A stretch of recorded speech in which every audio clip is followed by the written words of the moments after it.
Dimanche dernier, nous méditions sur le ministère de l'hospitalité et de l'écoute de la parole de Dieu.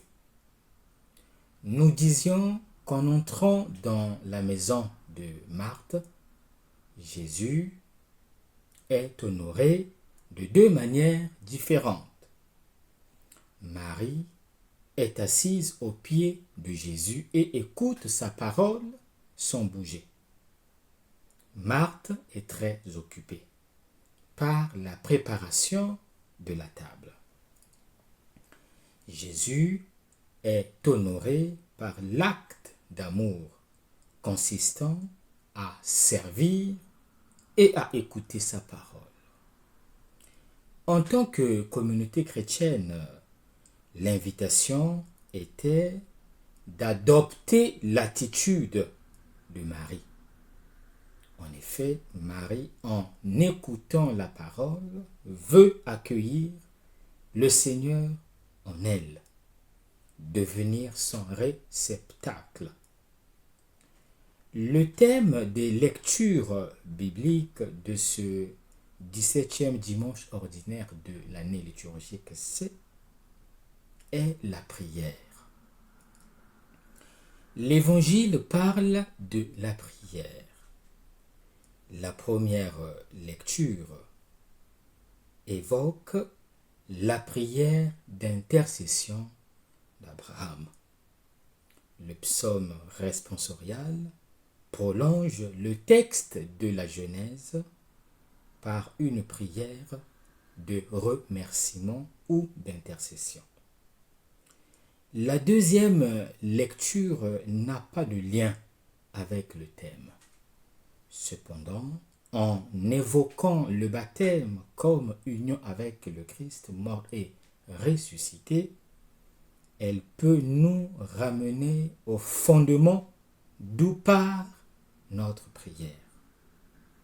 En résumé, en regardant Jésus, nous remarquons dans l'Évangile que Jésus enseigne à prier. Quand vous priez, dites « Père, que ton nom soit sanctifié ».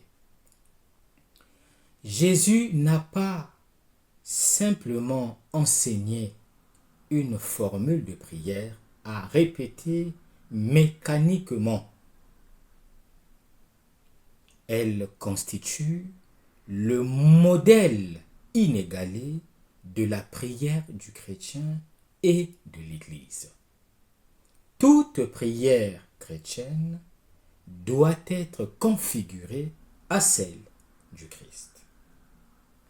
Jésus invite aussi à la prière. Demandez et l'on vous donnera. Cherchez et vous trouverez. Frappez, la porte vous sera ouverte. Jusqu'à nous exhorter sur la nécessité de prier toujours sans se lasser, c'est-à-dire de rester toujours dans une relation vivante avec le Père.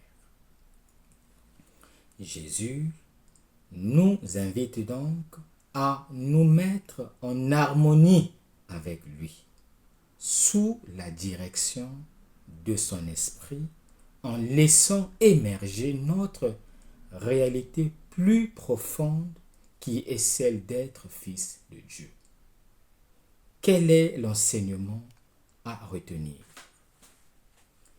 Des lèvres de Jésus au nôtre, nous recevons le Notre Père. À travers le Notre Père, Jésus nous enseigne comment entrer en relation avec le Père et avec lui.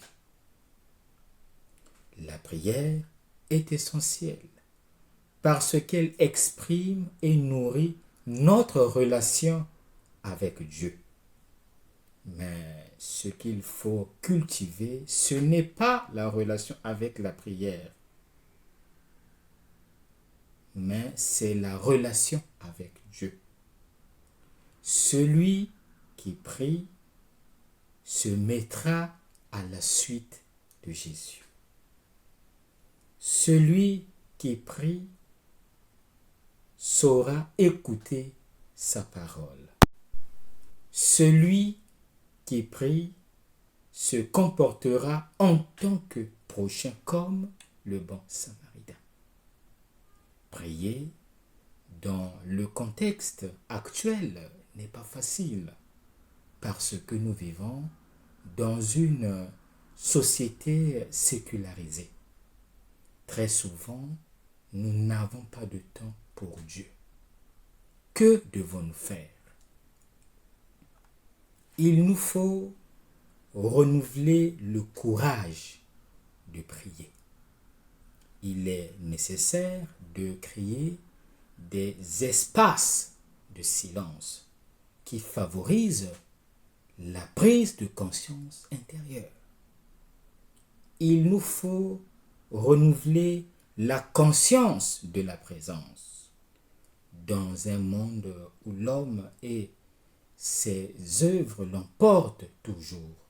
Le chrétien est appelé à maintenir vivante la conscience de la présence et de la primauté absolue de Dieu, origine et sens de toutes choses. Il nous faut enfin renouveler la manière de prier. Prier avec le cœur. Il ne s'agit pas de répéter des formules si l'initiative ne vient pas du cœur. Prier avec la réalité, c'est-à-dire faire en sorte que nos problèmes, les personnes, les situations que nous rencontrons, la réalité du monde connu ou seulement vu deviennent une prière. Prier pour que le péché diminue et que la grâce grandisse. Se reconnaître surtout dans la position de Moïse sur la montagne. Bon dimanche à tous.